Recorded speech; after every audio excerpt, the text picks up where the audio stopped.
और प्रमोद हमारे साथ इस वक्त संवाददाता लाइव जुड़ गए हैं, सीधे उनका रुख करेंगे। प्रमोद, देखिए जिस तरह से तस्वीरें हम अपने दर्शकों को दिखा रहे हैं कि 46 साल बाद मंदिर का दरवाजा खोला गया है, हिंदू देवी देवताओं की मूर्ति मिली है। अब सवाल ये कि आखिर इस तरह से जगह जगह तमाम जिलों में इस तरह से हिंदू देवी देवताओं के स्थल को आहत पहुंचाना, उन्हें बंद कर देना, ये कहां तक सही है? और फिलहाल क्या कुछ आपके पास से जानकारी अभी? देखिए, पहले मैं विस्तार से थोड़ा सा बता दूं।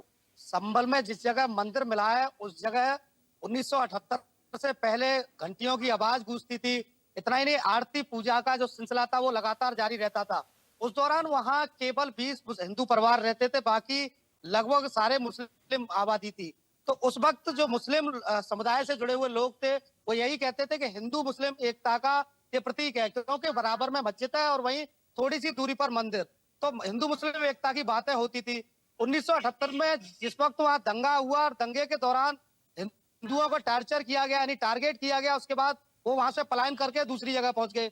इसी दौरान वहां समाजवादी पार्टी, पुराने दौर से समाजवादी पार्टी के ही सांसद रहे, तो उन लोगों ने, जो उनके लोग थे तमाम, उन लोगों ने उस मंदिर को बंद करा दिया। आज जैसे ही अतिक्रमण अभियान चल रहा था तो मंदिर निकल कर बाहर आया है। मंदिर के साथ साथ मंदिर के अंदर हनुमान जी की मूर्ति है, शिवलिंग है। तो इससे निश्चित तौर पर यह तय होता है कि कहीं ना कहीं वहां हिंदुओं को टारगेट किया गया होगा। ऐसे में देखिए, तमाम लोग हैं मेरे साथ, उनसे भी जानेंगे, बातचीत करेंगे। ये बताइए, 78 के बाद अब मंदिर वहां निकल के आया है, क्या कहेंगे आप? देखिए, ये हिंदू समाज के लिए एक बहुत बड़ी उपलब्धि है कि जिस मंदिर के लिए संघर्ष करना पड़ रहा था संभल के अंदर, वो स्वतः ही अतिक्रमण हटाने के दौरान निकल कर आ गया। तो इससे ये बात तो बिल्कुल साफ साफ सिद्ध हो जाती है कि मैं पूर्व में हमारे यहाँ जितनी भी मस्जिद हैं उनको अगर कहीं ना कहीं देखा जाएगा तो मंदिर ही निकलेंगे। वहाँ पुराने हमारे मंदिर हुआ करते थे। मुगलकालीन शासन आया, मुगलकालीन शासन में वहाँ मंदिरों को तोड़कर उन पर अवैध कब्जा करके मस्जिदें बना दी गई थी। ये बताइए, वहां मंदिर निकला, साफ सफाई का काम जिला प्रशासन ने शुरू करा दिया है।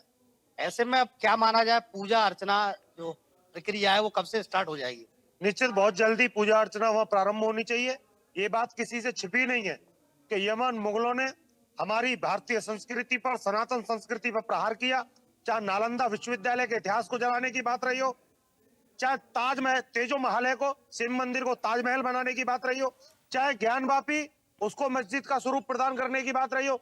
मैं समझता हूं कि आज वो युग आ गया है जो स्वामी विवेकानंद ने एक सपना देखा था कि हमारा भारत पुनः विश्वगुरु बनेगा। और इस बढ़ते हुए विश्वगुरु की जो श्रृंखला है उसमें तमाम ऐसी विरासत जो सनातन संस्कृति की नष्ट करने का काम मुगलों ने किया था, उसको खत्म करते हुए हम लोग विश्व गुरु की ओर बढ़ रहे हैं, सनातन संस्कृति को मजबूत और अच्छा रूप में स्थापित कर रहे हैं। देखिए, मेरे साथ मुस्लिम समुदाय से ताल्लुक रखने वाले एक व्यक्ति हैं, उनका बयान इस पूरे मामले पर लेना बेहद जरूरी है। ये बताइए, मस्जिद के बराबर में मंदिर निकला है, मुगल क्या साथ लेकर आए थे ये सारी चीजें यहाँ? देखिए, ये जग जाहिर हो चुका है कि विदेशी आक्रांताओं ने हमारे देश के अंदर बड़े पैमाने पर मंदिरों को तोड़कर मस्जिदें बनाई। अब चूंकि देश के मुसलमानों को देश के अंदर ही रहना है और अब हमें साबित करना पड़ेगा कि हमारा औरंगजेब और जितने भी मुगल विदेशी आक्रांता थे उनसे कोई संबंध नहीं है।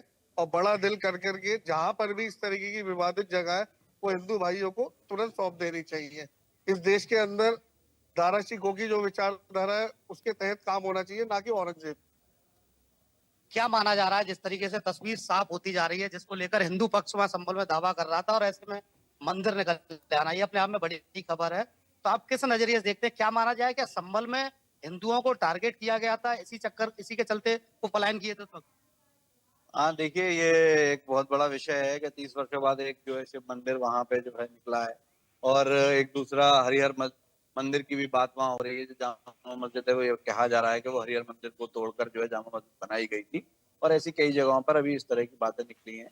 और ये बहुत विषय है कि ये इतिहास का भी विषय है, विज्ञान का भी विषय है कि जब हम खोजेंगे, निकालेंगे, अपने इतिहास को, पन्नों को पलटेंगे, तो इस तरह की विदेशी आक्रांताओं द्वारा की गई कई सारी जो है मिसालें हमारे सामने आएंगी कि उन्होंने किस तरीके से यहाँ की धर्म और संस्कृति को तोड़ने का काम किया, दबाने का काम किया। वो चाहते तो मस्जिद बराबर में भी बना सकते थे, कहीं दूर भी बना सकते थे, जगह बहुत थी, लेकिन उन्होंने यहाँ की धर्म और संस्कृति को कुचलने के लिए यहाँ के लोगों को दबाने के लिए और ये साबित करने के लिए कि हम तुम्हारे ऊपर खड़े हुए हैं, ये साबित करने के लिए मंदिरों के ऊपर ही मस्जिदें बनाई। तो ये बताइए, ये बात कही जाती है कि मुगलों ने ये किया, मुगलों ने ये किया, तो मुगल क्या ये पूरा सब कुछ ईंट रोड़ी बजरपुर सब साथ लेके आए थे? कहीं ना कहीं यहाँ के लोगों को ही टारगेट किया होगा ना उस दौर में। देखिए, मुस्लिम आकाओं का हमेशा ऐसा रहा है कि सनातन संस्कृति को कुचलने का काम वो लोग करते रहे हैं यहाँ पे। और सनातन धर्म को कुचलने का काम करने के इसी क्रम में उन्होंने मस्जिद का निर्माण करवाया। मस्जिद के निर्माण के लिए उन्होंने यहाँ के लोगों को दबाने का प्रयास किया, यहाँ मस्जिदों का निर्माण कराने के लिए। और सनातन संस्कृति की ये बहुत बड़ी जीत है। अगर वहाँ हमारा मंदिर वापस हमें लौट रहा है, पुनर्जीवित हो रहा है, ये जागृति हो रही है, तो सनातन संस्कृति आगे बढ़ेगी इस तरीके से। और सरकार से ऐसी उम्मीद है कि इसको जो है जल्द से जल्द विवाद को निपटारा करके और वापस सनातन धर्म का इस मंदिर को स्थापना पुनर्जीवित और जागृत कराए। देखिए, जिस तरीके से हिंदू पक्ष संभल को लेकर दावे और वायदे कर रहा था, वो दावे और वायदे कहीं ना कहीं अब सटीक बैठते हुए नजर आ रहे हैं, क्योंकि जिस जगह मंदिर निकला है वहाँ ये मंदिर बताया जा रहा कई वर्षों से बंद कर रखा था, चारों तरफ रास्ते बंद थे, और आज जिस तरीके से प्रशासन अतिक्रमण अभियान चलाने के चलिए, तमाम जानकारी के लिए प्रमोद बहुत बहुत धन्यवाद आपका, तमाम तस्वीरें दर्शकों तक पहुंचाने के लिए।